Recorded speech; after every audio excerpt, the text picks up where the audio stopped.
तो स्वागत है आपका पाथवेड के अंदर। मेरा नाम है कुमार। जैसा कि आज हम करने जा रहे हैं जीएस सुधा, जो कि आरडब्ल्यूए पब्लिकेशन के द्वारा इशू की गई एक नवीनतम बुक है। और मेरा मानना यह है कि यह एक बुक इनफ है आपके विभिन्न प्रकार के वन डे एग्जामिनेशन के अंदर, और ये एक थ्योरी बुक है, तो इसको मैं कंप्लीट कराऊंगा। आज मैं इसका जो चैप्टर स्टार्ट कराऊंगा वो होगा आपका इतिहास। ठीक है, प्राचीन भारत का इतिहास। और ये इतिहास जो है भारत का, ये इन्होंने मात्र 45 पेजेस के अंदर समेट रखा है। ठीक है, तो मतलब बहुत point to point accurate details RW वालों ने दी है, और मैं कोशिश करूंगा कि आप इन चीजों को अच्छे से समझ पाओ। क्लास स्टार्ट होने से पहले आप लोग एक रजिस्टर मेंटेन करेंगे, जिसके अंदर मैं विभिन्न प्रकार के जो महत्वपूर्ण प्रश्न रहेंगे, जो कि एग्जामिनेशन में कई बार पूछे गए हैं, वो नोट करवा दूंगा। इससे क्या होगा, आपको मेरी वीडियो दोबारा देखने की नीड नहीं पड़ेगी। साथ में आपकी एक नोट्स, और वो भी नोट्स इंपॉर्टेंट नोट वाली एक बुक मेंटेन हो चुकी होगी। आज से ठीक 1 महीने बाद आपको कोई क्लास कोई बुक पढ़ने की नीड नहीं पड़ेगी। सिंपल आपको वो अपनी नोटबुक रिवाइज करनी पड़ेगी, क्योंकि उसमें पॉइंट टू पॉइंट क्वेश्चंस होंगे जो कि महत्वपूर्ण होंगे। तो बिफोर आपका टाइम गवाए, मैं इस क्लास को स्टार्ट करने जा रहा हूँ। इतिहास। ठीक है, अध्याय नंबर 1 इतिहास। अब ये इतिहास की जो पहली हेडिंग है वो कुछ इस प्रकार है। प्राचीन भारत का इतिहास। प्राचीन भारत के इतिहास के अध्ययन के प्रमुख स्रोत और प्रागैतिहासिक काल। सबसे पहले भूमिका पढ़ते हैं इसकी। भूमिका किस प्रकार काम कर रही है। सबसे पहले क्वेश्चन नंबर 1, इतिहास के जो जनक हैं वो कौन माने जाते हैं। तो आप बोलोगे हेरोडोटस माने जाते हैं। कौन माने जाते हैं? हेरोडोटस। तो आप इस क्वेश्चन को अपनी नोटबुक में मेंटेन कर लो कि भाई इतिहास के जनक हेरोडोटस हैं। इनकी किताब का नाम क्या है? इनकी किताब का नाम है हिस्टोरी का नामक इन्होंने पुस्तक लिखी है। ठीक है, तो यहाँ पे आपको दो क्वेश्चन मिल गए हैं, जो आपको अपनी शॉर्ट नोटबुक में फटाफट लिख देने हैं। ठीक है, आगे बढ़ते हैं। इतिहास अतीत में मानव के द्वारा किए गए प्रयासों का एक अनुकारमिक कथा है। इतिहास के आवश्यक एवं अनिवार्य अंग अतीत सभ्य युग मानव के द्वारा किए गए प्रयास तथा घटनाओं का एक अनुकारमिक प्रसार है। वह घटना जो संपन्न हो चुकी है, चाहे वह अभी हुई हो या शताब्दियों पूर्व हुई हो, इतिहास एक का एक अंग मानी जाती है। यानी कुछ भी चीज जो बीत चुकी है वो इतिहास का एक अंग है, चाहे वो अभी बीता हो या फिर कई सालों या सदियों बाद बीता हो, वो एक इतिहास का अंग बन जाता है। इतिहास ऐसी बातों का वृत्तांत स्रोत है जो भूतकाल में हुई हो।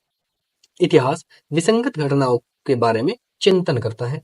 इतिहास हमारी और हमारे समाज की दिशा एवं दशा का निर्धारण करता है और भविष्य को सुरक्षित बनाने का एक प्रयास भी करता है। कौन? इतिहास। प्राचीन भारत का जो इतिहास है, मानव सभ्यता के उस समय का इतिहास है जब वह एक अपने निर्माणी व्यवस्था में थे। ठीक है, अब यहाँ पे स्रोत की बात करते हैं कि भाई कहाँ कहाँ से हम स्रोत पढ़ेंगे। प्राचीन भारत के इतिहास अध्ययन के कुछ मुख्य स्रोत। सबसे पहला स्रोत जो आएगा, प्राचीन भारत के इतिहास अध्ययन के प्रमुख स्रोत विविध एवं विभिन्न प्रकार के हैं। हमारे इतिहास के स्रोतों के क्षेत्र में किसी नदी के तट पर एक निर्जन टीले को खोद कर निकाले गए प्रागैतिहासिक काल के मानव के द्वारा पत्थर को काटकर निर्माण किए गए गंडासों से लेकर भव्य इतिहास इमारतों एवं भाग्य विशेषों तथा राजकवि जैसे वाणभट्ट।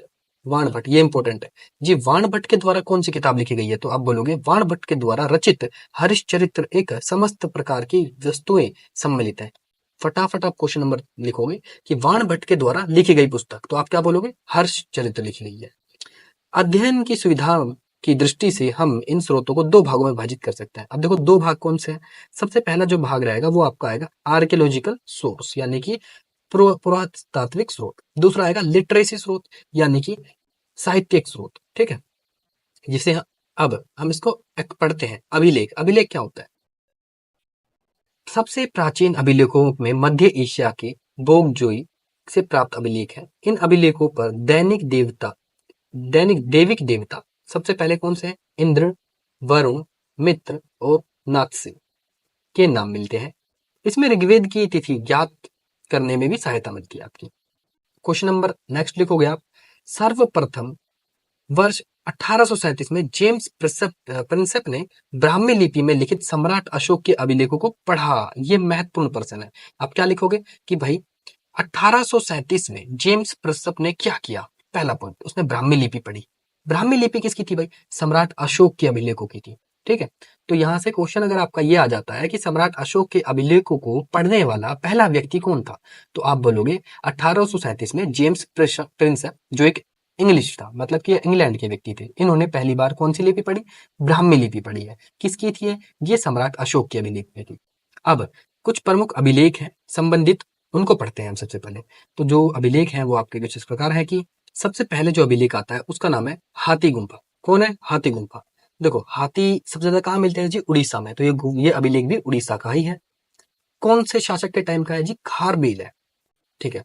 अब मैं बोलता हूँ भाई, उड़ीसा का पुराना नाम क्या था? तो आप बोलोगे कलिंग। कलिंग उड़ीसा का पुराना नाम था। ठीक है।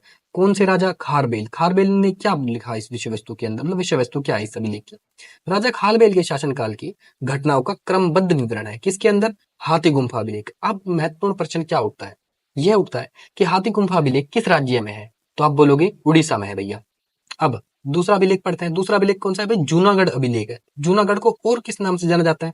आप बोलोगे गिरनार अभिलेख।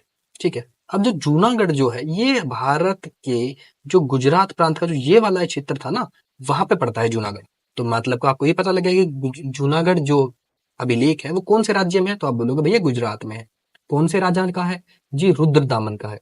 इसके अंदर महत्वपूर्ण क्या लिखा हुआ है? तो रुद्रदामन तथा गिरनार की सुदर्शन झील का विवरण है। अगर मैं थोड़ा आपको मोटा मोटा बताऊं, तो जो गुजरात में कौन सी झील है? गिरनार के अंदर सुदर्शन जो झील है, उसका रिपेयरिंग का काम कराया था किसने? रुद्रदामन ने। और इस चीज को उन्होंने कहा लिख दिया? जूनागढ़ अभिलेख के अंदर लिखा है। यही है। ठीक है। अब हम चलते हैं थोड़ा सा आगे, और भी अभिलेख है। उसके बाद आता है नासिक का अभिलेख। नासिक कहाँ है जी? जी महाराष्ट्र के अंदर पड़ता है नासिक। क्या नासिक में और भी कोई चीज है? जी हाँ, नासिक में महाकुंभ महाकुंभ लगता है। अब आप देखो, अपनी नोटबुक में लिखोगे कि महाकुंभ कितने प्रकार का, मतलब कहाँ कहाँ लगता है, कौन कौन से 4 जगहों पे लगता है। क्वेश्चन बना लो, देन उसका आंसर निकाल लेंगे हम साथ मिलके। ठीक है। चलो, नासिक का जो अभिलेख है उसके रचनाकार कौन है? वो गौतमी बालश्री तथा वशिष्ठ पुत्र पुलवामी है। ठीक है। यहाँ पे गौतमी पुत्र सतवाहन कालीन सप्तकर्णी से संबंधित है। ठीक है। और सतवाहन कालीन घटनाओं का विवरण करता है। ठीक है। आगे अगला जो अभिलेख आता है उसका नाम है प्रयाग स्तंभ। ठीक है। प्रयाग स्तंभ। ठीक है। इसको प्रयाग प्रस्थिति अभिलेख भी बोल देते हैं बहुत बार, पर इसके प्रयाग स्तंभ बोलेंगे। प्रयाग कहाँ पर है जी? प्रयागराज तो गुजरात उत्तर प्रदेश में है, तो प्रयाग से आपको याद होगा कि ये उत्तर प्रदेश के अंदर है। किसका अभिलेख है? ये समुद्रगुप्त का अभिलेख है। समुद्रगुप्त, इसने क्या लिखा है इस अभिलेख के अंदर? इसने लिखा है गुप्त शासन समुद्र गुप्त की विजयों एवं नीतियों का विवरण है। ठीक है। और समुद्रगुप्त के बारे में एक चीज मैं बता दूं कि समुद्रगुप्त को भारत का नेपोलियन माना जाता है। ठीक है। तो आप अपनी नोटबुक के अंदर ये चीज भी लिख दो कि भाई भारत का नेपोलियन किसे कहा जाता है? तो आप बोलोगे समुद्रगुप्त को कहा जाता है। इसका अभिलेख कौन सा है? तो प्रयाग स्तंभ अभिलेख है। ये अभिलेख कहाँ पर है? ये उत्तर प्रदेश के अंदर है। अगला आता है ऐहोल। ये महत्वपूर्ण अभिलेख है। ऐहोल ये कहाँ पर है? ये मध्य प्रदेश के अंदर है। ठीक है। और ये किसका है? ये पुलकेशिन द्वितीय का है। ठीक है। हर्षवर्धन एवं वातापी के चालुक्य शासन के पुलकेशिन द्वितीय के मध्य युद्ध का विवरण है। अब देखो, हर्षवर्धन कुछ याद आ रहा है? वाण भट्ट मैंने बताया था अभी थोड़ी देर पहले, जिनकी किताब का नाम हर्ष चरित्र था। वो वाण भट्ट जो थे वो इसी हर्षवर्धन के शासनकाल के दौरान ये कवि थे। ठीक है। राजकवि कह सकते हैं। ठीक है। अब ऐहोल अभिलेख कहाँ का है? कहाँ का है जी? मध्य प्रदेश का है। याद करने वाली चीजें क्या है कि ये पुलकेशिन द्वितीय का है। ठीक है। अब आता है भीतरी स्तंभ। भीतरी स्तंभ कहाँ पर है? देखा, तो भीतरी स्तंभ भी जो है ये आपका उत्तर प्रदेश के अंदर ही है, और ये है आपका स्कंदगुप्त का। इसके अंदर की जो डिटेल है वहां पे दी नहीं गई है, तो हम पढ़ेंगे भी नहीं। फिर मंदसौर अभिलेख आता है। मंदसौर अभिलेख देखो, माँ से मंदसौर, माँ से मध्य प्रदेश। ठीक है। मालवा नरेश यशोधवर्मन का है ये। ठीक है। और मालवा नरेश यशोधवर्मन की सैनिक उपलब्धियों के बारे में विवरण करता है ये। इसमें ज्यादा मन याद करना, बस ये याद कर लो कि मंदसौर अभिलेख मध्य प्रदेश का है। ठीक है। फिर अयोध्या अभिलेख, ये महत्वपूर्ण है। अयोध्या अभिलेख इसको नहीं भूलना है आपको, क्योंकि देखो ये रिसेंटली टॉपिक में भी चल रहे हैं। तो अयोध्या अभिलेख जो है ये आपका उत्तर प्रदेश का है, ये तो आपको याद ही है, बट सवाल ये उठता है किस राजा का? तो आप धनदेव बोलोगे, जिसे इन्हें धनंजय देव भी बोल दिया जाता है, पर ये धनदेव क्या है इस चीज के अंदर, इस अभिलेख के अंदर? पुष्यमित्र शुंग के द्वारा किए गए 2 अब अश्वमेध यज्ञों का विवरण है। अब क्वेश्चन अगर ये आ जाए कि धनदेव, राजा धनदेव का कौन सा अभिलेख उत्तर प्रदेश के अंदर है? तो आप बोलोगे अयोध्या अभिलेख है। अब आता है मेहरौली में, ये दिल्ली में एक जगह पड़ती है मेहरौली, वहां पर है। यहाँ चंद्रगुप्त द्वितीय, ठीक है। शासन गुप्त शासन चंद्रगुप्त द्वितीय की सैनिक उपलब्धियों का विवरण है ये।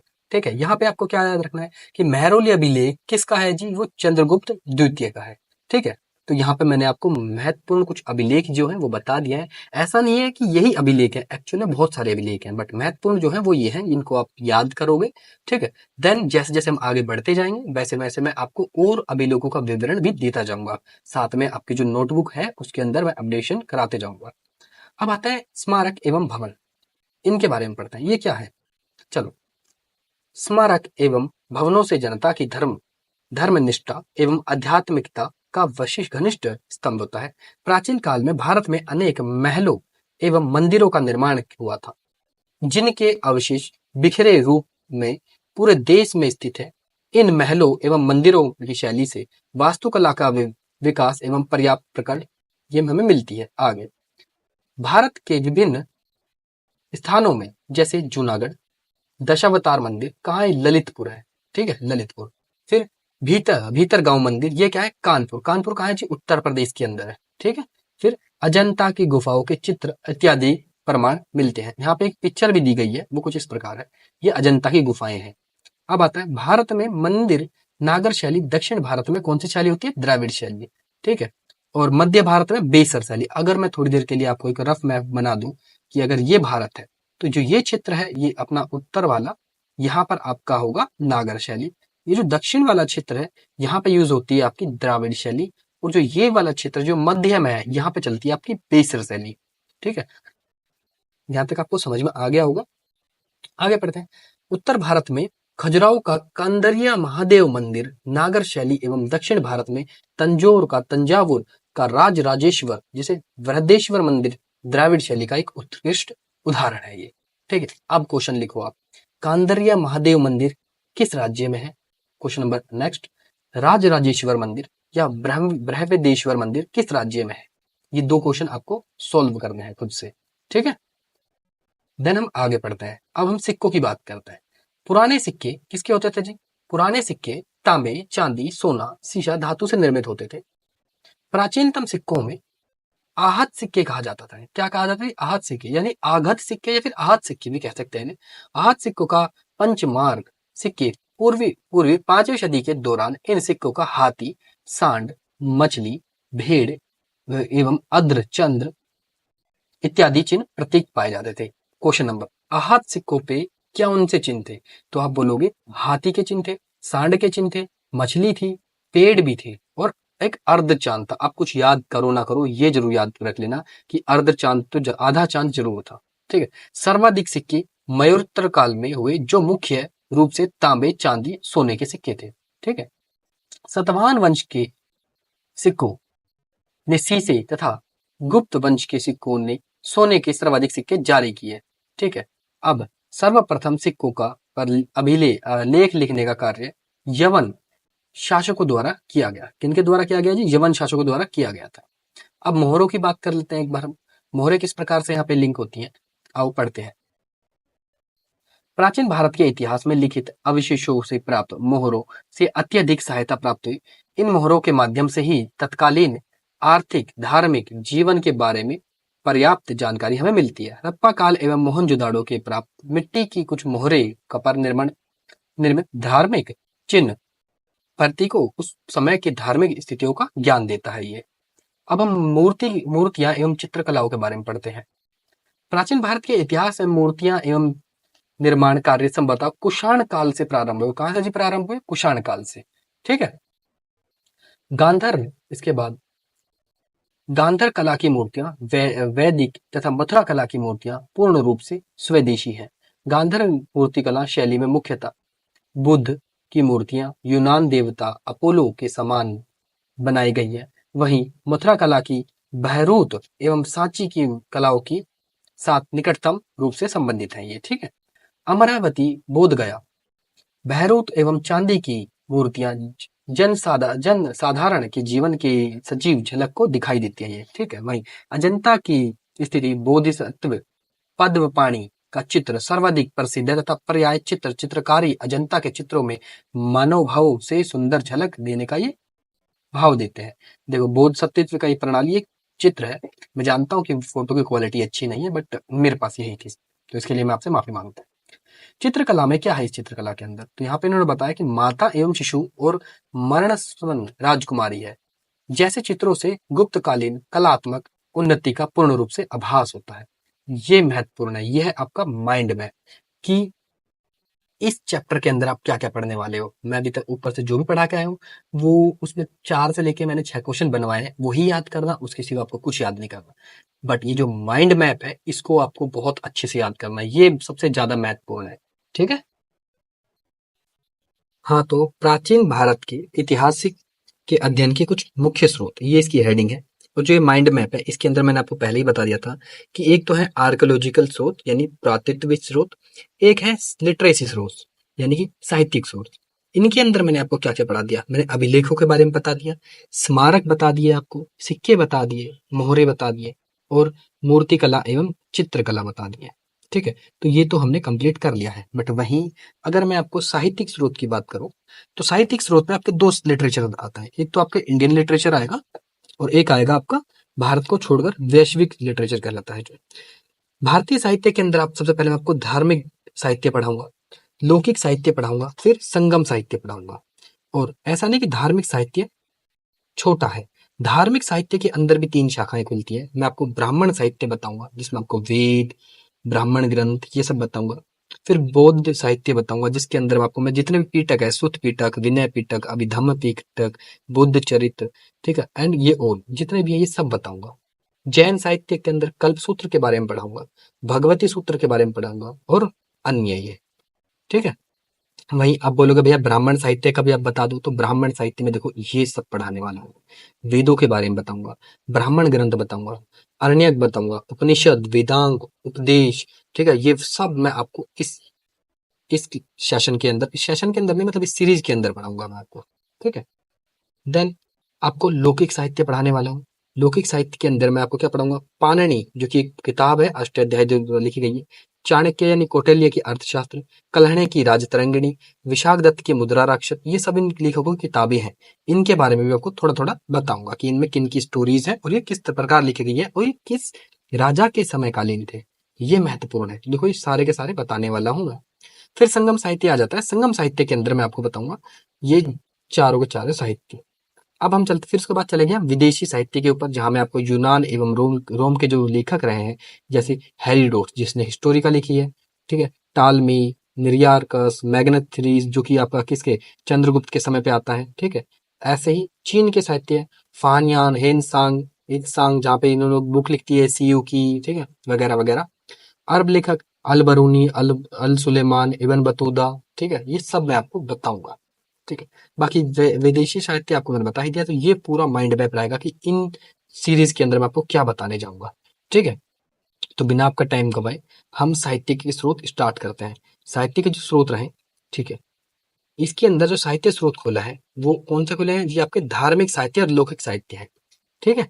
तो ये आ गए साहित्य के जो 2 स्रोत है, एक धार्मिक साहित्य है, एक लौकिक या धर्मेतर साहित्य कहलाते हैं। अभी धार्मिक साहित्य क्या होते हैं जी, इनको पढ़ते हैं। धार्मिक साहित्य के अंतर्ग्रहण ब्राह्मण साहित्य एवं ब्राह्मणोत्तर साहित्य निम्नलिखित है। सबसे पहले आप क्या क्या पढ़ेंगे भाई, हम ब्राह्मण साहित्य के कुछ प्रमुख स्रोत, हम वेद पढ़ेंगे, ब्राह्मण ग्रंथ पढ़ेंगे, अरण्यक पढ़ेंगे, उपनिषद पढ़ेंगे, वेदांग पढ़ेंगे, उपवेद पढ़ेंगे, फिर षड्य दर्शन पढ़ेंगे, महाकाव्य। महाकाव्य हमारे 3 है, सॉरी हमारे 2 हैं बड़े बड़े महाकाव्य। एक महाभारत है जिसको जय संहिता भी बोलते हैं, और एक रामायण है। फिर आता है पुराण एवं स्मृति ग्रंथ पढ़ेंगे इत्यादि। हम किसके अंदर पढ़ेंगे, धार्मिक साहित्य के अंदर पढ़ेंगे। वहीं लौकिक साहित्य के अंदर हम क्या पढ़ने जा रहे हैं, हम पढ़ेंगे इसके अंतर्गत ऐतिहासिक ग्रंथ, विदेशी विवरण एवं जीवन काल जीवनियां है। वैदिक साहित्य कला विधि में मुख्य रूप से 4 वेद, जैसे चारों वेद, पहले ब्राह्मण वेद, आरण्यक एवं उपनिषद में साहित्य का विकास है। अब ब्राह्मण साहित्य पढ़ते हैं, इसके अंदर सबसे पहले क्या आता है, वेद आता है। वेद क्या है, ठीक है, ब्राह्मण साहित्य में सबसे महत्वपूर्ण स्थान वेदों का है। यह माना जाता है कि वेदों की जो रचना है वो वैदिक काल में हुई है, और वैदिक काल की सांस्कृतिक दशा की ज्ञान एवं स्रोत है। वेद संस्कृति भाषा के विद धातु से बना है, जिसका अर्थ होता है जानना या ज्ञान की एक प्रक्रिया। ठीक है। अब हमारे हमारे कितने वेद हैं जी? हमारे हैं 4 वेद। सबसे पहला आता है ऋग्वेद, फिर उसके बाद आता है यजुर्वेद, देन सामवेद एंड अथर्ववेद। अब इनके एक नोट दिया हुआ है, इसको पढ़ते हैं। इन चारों वेदों में सम्मिलित को रूप को क्या संहिता कहा जाता है? तो साहित्य तो संहिता वैदिक मंत्रों का एक ग्रंथ है। ठीक है। इन चारों वेदों को अगर इकट्ठा कर दूं तो मैं इसे संहिता बोलूंगा। तो यहीं से आपको क्वेश्चन मिल गया, संहिता क्या है? चारों वेदों का एक सम्मिलित रूप ही संहिता है। ठीक है। इसके बाद श्रवण परंपरा में सुरक्षित होने के कारण इन वेदों में श्रुति भी कहा जाता है। इन वेदों को अन्य किस नाम से जाना जाता है? जिस श्रुति के नाम से जाना जाता है। ठीक है। प्रथम 3 वेद कौन कौन से वेद हैं? ऋग्वेद, यजुर्वेद और सामवेद। इनको वेद यात्री कहा जाता है। वेद त्रयी कहा जाता है। अब आता है महत्वपूर्ण प्रश्न कि वेद त्रयी में कितने वेद हैं? तो आप बोलोगे 3 वेद आता है। पहला आता है ऋग्वेद, यजुर्वेद और सामवेद। ठीक है। इसमें कौन सा? अथर्ववेद नहीं आता। त्रि का शाब्दिक अर्थ है 3। ठीक है। अब इसके बाद वेदों के बारे में यहाँ पे एक चार्ट दिया हुआ है। चलो ऋग्वेद बोलते हैं। देखो क्रमशः पहला कौन सा वेद है? ऋग्वेद है। यज्ञ करने वाले पुरोहित का नाम। तो इनका जो पुरोहित थे वो होता या होत्री कहा जाता था। ठीक है। ऋग्वेद के अंदर क्या है ये महत्वपूर्ण है। देवताओं को यज्ञ में बुलाना एवं ऋचाओं का पाठ करना एवं देवों की स्तुति करना है। फिर आता है यजुर्वेद। यजुर्वेद को भाई कौन है? अधर्यो है। कौन? पुरोहित कौन है? अधर्यो। ठीक है। याज्ञ कर्म कांड का समुचित अनुष्ठान है इसमें। फिर सामवेद आता है। इसको उद्गात्रा या उद्गाथा इनके पुरोहित है और रचाओं का स्वर है। ठीक है। सामवेद में स्वर से रिलेटेड सॉन्ग वगैरह है।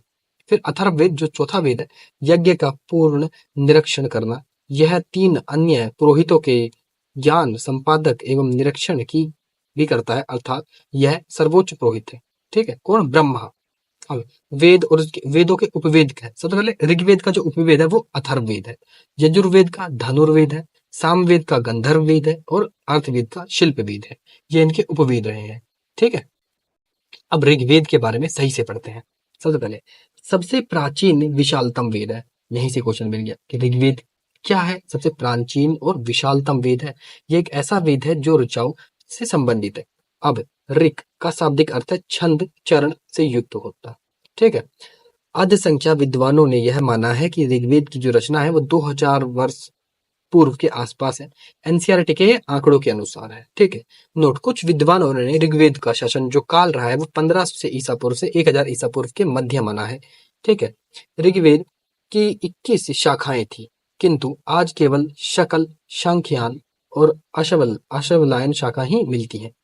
ऋग्वेद में कुल 10 मंडल। ये महत्वपूर्ण है कि ऋग्वेद में कितने मंडल है? 10 मंडल है। कितने सूक्त है? 1028 सूक्त है। और कितनी ऋचा है? तो लगभग 10,580 इसमें ऋचाएं हैं। ठीक है। 1028 सूक्तों में ऋग्वेद में सकल पाठ में कुल 1017 सूक्त है और 11 बाल खिल्य है। ऋग्वेद के सूक्तों में प्रमुख रूप से इंद्र एवं अग्नि देवता की प्रार्थना। ये महत्वपूर्ण है कि ऋग्वेद में किस देवता के ऊपर ज्यादा जोर डाला गया है? तो आप बोलोगे इंद्र और अग्नि देवता के ऊपर ज्यादा जोर डाला गया है। ठीक है। वहीं ऋग्वेद का पहला अंतिम 10वां मंडल सबसे बाद में जोड़ा गया, अर्थात संभवतः प्राचीन एवं बड़े मंडल यही दोनों ही है। इन मंडलों में अनेक वंशों की ऋषियों की रचना है।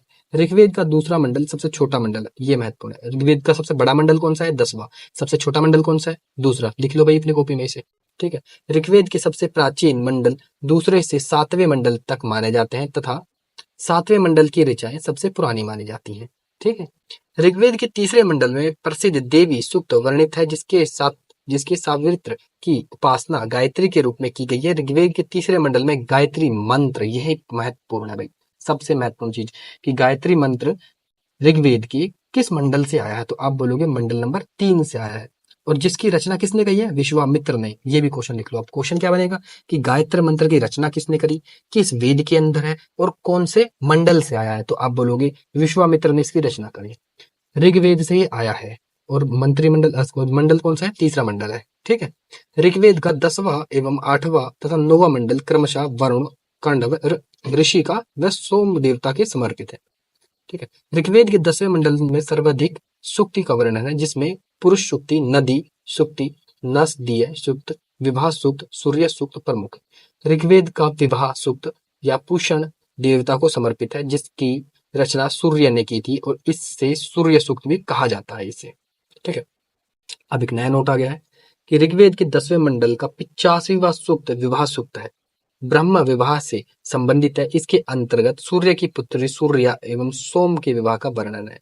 ऋग्वेद में देवताओं के रूप में कितने हैं भाई? सबसे पहले सविता, रुद्र, मित्र, वरुण, सूर्य, मरुत और उषा देवी का भी उल्लेख है। ठीक है। लक्ष्मी एवं अयोध्या का उल्लेख सर्वप्रथम ऋग्वेद में ही है। ये महत्वपूर्ण आ गया। लक्ष्मी और अयोध्या का उल्लेख किस वेद के अंदर है? तो आप बोलोगे ऋग्वेद के अंदर है।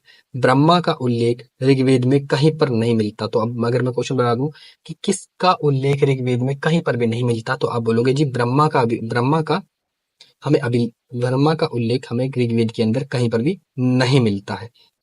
वही सुप्त शब्द का उल्लेख सर्वप्रथम ऋग्वेद में लिया गया। ऊंट का उल्लेख भी ऋग्वेद में ही मिलता है। ऋग्वेद में आर्यों की शत्रुओं के रूप में पणि, दास, अरि का उल्लेखित है। ऐतरेय एवं कौस्तिकीय ऋग्वेद के क्या है? उपनिषद है। ये महत्वपूर्ण आ गया। तो भाई ऋग्वेद के जो उपनिषद है कौन कौन से हैं? एक ऐतरेय है, एक कौस्तिकीय है। ठीक है। ये क्या है? ऋग्वेद के उपनिषद है। लिख लो अपनी कॉपी में इसे भी। अब देखो ऋग्वेद समाप्त हो गया। अब आता है यजुर्वेद। यजुर्वेद का मतलब क्या है? यजुर का शाब्दिक अर्थ है यज्ञ होता। यजुर्वेद में यज्ञ संबंधित सूक्तों का संकलन है। यानी बोलो यज्ञ संबंधित किसमें भी? यजुर्वेद के अंदर है। कर्म कांड प्रधान होने से यजुर्वेद में कर्म कांडीय वेद भी कहा जाता है। कर्म कांड में उपयोगी होने के कारण यजुर्वेद अन्य सभी वेदों की अपेक्षा अधिक लोकप्रिय है। वेदों के अनेक भविष्यकार यजुर्वेद का पर व्याख्या लिखना अपना प्रथम कर्तव्य समझते हैं। प्राचीन काल में यजुर्वेद की 101 शाखाएं रही हैं। कितनी शाखाएं रही है भाई? 101 शाखाएं रही हैं। यजुर्वेद गद्य एवं पद्य दोनों में लिखा गया है। ये दो भागों में। ये महत्वपूर्ण आ गया। अगर मैं बोलूं कि यजुर्वेद किन किन में लिखा गया, तो आप बोलोगे गद्य में लिखा है और पद्य में लिखा है। ठीक है। पद में कौन सा है जी? शुक्ल यजुर्वेद है। और गद्य और पद दोनों में जो है वो कृष्ण यजुर्वेद है। ठीक है। अब शुक्ल यजुर्वेद के बारे में पढ़ते हैं। शुक्ल यजुर्वेद की प्रसिद्ध शाखा कौन सी है? वाजिस्तेनीय है, संहिता है। कुश और कृष्ण यजुर्वेद की सर्वाधिक शाखा तैत्तिरीय संहिता है। ठीक है। शुक्ल यजुर्वेद में 40 अध्याय हैं, जिसमें विविध यज्ञों से संबंधित मित्र संकल्प आदि है। और मित्रायणी, कंठ, कपिल, कष्टक कृष्ण यजुर्वेद की प्रमुख शाखाओं में से एक है। वहीं वाजसेनीय संहिता के पुरुष कौन से? पुरुष मेध युक्त में सर्वप्रथम चांडाल का उल्लेख है। चांडाल का उल्लेख कहाँ है जी? पुरुष सूक्त के अंदर है। और ये कहाँ पे? वाजसेनीय संहिता के अंदर। वाजसेनीय संहिता किसका पार्ट है? आपके यजुर्वेद का पार्ट है। वैश्य शब्द का सर्वप्रथम प्रयोग वाजसेनीय संहिता में ही है। वैश्य। तैत्तिरीय संहिता में देशधिक वाक्य का शब्द प्रयोग किया गया है। और इस शब्द का अर्थ होता है विधवा का पुत्र। ठीक है। अब मैत्रायणी संहिता में स्त्री को पासा या धूत तथा सूरा के साथ 3 प्रमुख बुराइयों में गिना गया है। ठीक है। इसके बाद कंठोपनिषद में मैत्रायणी, मित्र, तैत्तिरीय के प्रमुख उपनिषद में शामिल है। ठीक है। शुक्ल यजुर्वेद का अंतिम अध्याय, ठीक है, दार्शनिक दृष्टि से अति महत्वपूर्ण है, क्योंकि इसमें ईश्वर को संसार का नियमन बताया गया है। ठीक है। अब हम सामवेद पे चलते हैं। सामवेद के बारे में क्या है भाई? सामवेद का अर्थ है साम, यानी गाना। तुम बोलो सामवेद के अंदर किसकी चीज मिलेगी? आपको गाने की। यजुर्वेद के अंदर किसकी मिल गई? आपको यज्ञ की मिल गई। ठीक है। सामवेद में प्रमुख रूप से यज्ञों का अवसर पर गाए जाने वाले मंत्रों संकलन एवं सामवेद में मुख्यतः सूर्य सुप्ति के मंत्र एवं सामवेद के मंत्रों का प्रयोग यज्ञ में देवताओं के आह्वान हेतु उचित स्वर के उद्गात्री के द्वारा किया जाता है। ठीक है। सामवेद में छंदोबद्ध एवं 75 मंत्रों को छोड़कर शेष मंत्र ऋग्वेद में भी उल्लिखित है। ठीक है। सामवेद में मंत्रों का गान व लय स्वर का विशेष रूप से विद्यमान है। सामवेद का महत्वपूर्ण संगीत दृष्टि से बहुत अधिक। सामवेद भारतीय संगीत का जनक भी कहते हैं। ये आ गया। भारतीय संगीत का जनक किसे कहा जाता है? तो आप बोलोगे भाई सामवेद को कहा जाता है। माना जाता है कि 7 स्वरों की उत्पत्ति कहां से हुई है जी? वो भी सामवेद में ही हुई है। तो ये दूसरा प्रश्न बन गया आपका कि सामवेद में 7 स्वरों की उत्पत्ति हुई है। ठीक है। प्राचीन ग्रंथों की सूचना आधार पर माना जाता है कि सामवेद में कुल 1000 शाखाएं हैं। वर्तमान में 3-4 शाखाओं में से कैथुम शाखा सर्वाधिक लोकप्रिय है। ठीक है। सामवेद में पंचविश यानी पांड्य ब्राह्मण में सरस्वती के तट प्रकट एवं विलुप्त होने का विवरण किया गया है। छंदोग्य, जैमिनीय एवं केन सामवेद के प्रमुख उपनिषद रहे हैं। ठीक है, अब आता है आपका अथर्ववेद। अथर्ववेद में क्या है जी? सबसे नवीनतम वेद है ये। पॉइंट नंबर 1 आ गया पॉइंट कि भाई सबसे नवीनतम वेद कौन सा है, तो आप बोलोगे भैया अथर्ववेद है, लिख लो इसे। इस वेद में यज्ञ से विभिन्न विषयों का संकल्प है। वैदिक परंपराओं में अथर्व का को ब्राह्मण वेद भी कहा जाता है, अर्थात ब्रह्मा नामक ऋचाओं से युक्त है ये। अथर्ववेद में अथर्वणिगीन्यो वेद भी कहा जाता है, अर्थात इसमें 2 ऋषि अथर्वा एवं अनिंगिरस, ठीक है, अंगिरस, ठीक है। अथर्ववेद में 20 कांड में विभाजित किया गया है, जिसमें सूक्त एवं मैत्री कहा जाता है। ठीक है, कितने कांड है जी? 20 कांड है। अथर्ववेद में 371 सूक्त है, 5849 मंत्र हैं एवं इन मंत्रों में लगभग 1200 मंत्र ऋग्वेद से लिए गए हैं। अथर्ववेद में 12वें कांड में भूमि सूक्त है, जिसके पृथ्वी की महानता का प्रतिपादन किया गया है और इसी में कहा गया है कि माता भूमि पुत्रोहम पृथिव्या, अर्थात पृथ्वी मेरी माता है और मैं उसका क्या हूं? पुत्र हूं। अथर्ववेद में दार्शनिक सूक्त भी आए हैं। सूक्त ब्राह्मण तप अस्तित्व के विषय में विचार करते हैं ये। ठीक है, वहीं अथर्ववेद में ही मौलिक लौकिक विषयों को व्यापक व्यतीत किया गया है और अथर्ववेद के मंत्रों, मूल भूत प्रेतों का विवरण, शत्रुनाशक, कीट पतंगों का नाश, आरोग्य प्राप्ति, आध्यात्मिक विद्या, सुख, ग्रह, विवाह, इष्ट वस्तु का लाभ, वाणिज्य, कृषि में वृद्धि, पितरों की पूजा आदि। अब यह महत्वपूर्ण है कि भूत पिशाच जो ये शत्रुनाश है, ये सब किसके अंदर आता है? ये अथर्ववेद के अंदर आता है। तो किसके अंदर आता है जी? अथर्ववेद के अंदर आता है। अब अथर्ववेद के अंदर ही हम आगे पढ़ते हैं। ठीक है, अथर्ववेद में विविध रोगों का स्वरूप, बलात्कार, उनके निवारण की व्यापक विधि भी दी गई है। किसके अंदर? अथर्ववेद के अंदर। अथर्ववेद में ब्रह्म ज्ञान के विषय में भी वर्णन किया गया है। अथर्ववेद का जो उल्लेख भी अथर्ववेद में ही मिलता है। यजुर्वेद का जो उल्लेख है वो अथर्ववेद में मिलता है। अथर्ववेद में मगध के स्रोतों मगध के लोगों को वात्स्य और परीक्षित को मृत्यु लोक का देवता कहा गया। ये परीक्षित कौन है जी? मृत्यु लोक के देवता कहे गए हैं। किस वेद के द्वारा? अथर्ववेद के द्वारा। मंडूकोपनिषद, भाई मंडूक्य उपनिषद, पर्शनोपनिषद अथर्ववेद के प्रमुख उपनिषद है। नोट, भारत का राष्ट्रीय आदर्श वाक्य सत्यमेव जयते कहां से है? ये मुंडूक्य उपनिषद से ही दिया गया है, जो कि अथर्ववेद का ही हिस्सा है। क्लास थी ये, मैं मानता हूँ ये छोटी क्लास थी, बट ये क्लास के अंदर मैंने खाली आपको एक पॉइंट ऑफ व्यू दिया है, इस बुक का एक विवरण दिया है कह सकते हैं। और सही बताऊं तो ये बुक बहुत अच्छी बुक है। आप उस नोटबुक को मेंटेन करिएगा। ये बुक बहुत अच्छी बुक है, बहुत सारे क्वेश्चन निकलेंगे और जब आपका ये एसएससी या फिर डिफ किसी भी वनडे एग्जामिनेशन में आप देने जाओगे, मैं आपको वादा करता हूँ आपको बहुत फायदा होगा, जिसमें भी जीएस अच्छे तरीके की पूछी जाती है। नेक्स्ट क्लास के अंदर मैं इसको आगे पढ़ाने जाऊंगा। जैसे कि हम जानते हैं ये 45 पेजेस के अंदर ये इतिहास खत्म हो जाएगा, तो मैं कोशिश करूंगा कि मैं 5 से लेके 7 पेज पढ़ाऊं, ठीक है, जिससे कि मैं इसको फटाफट कंप्लीट करा दूं। तो होप सो आपको ये क्लास पसंद आई हो। आप लाइक करिए, शेयर करिए हमारे चैनल को। Thank you.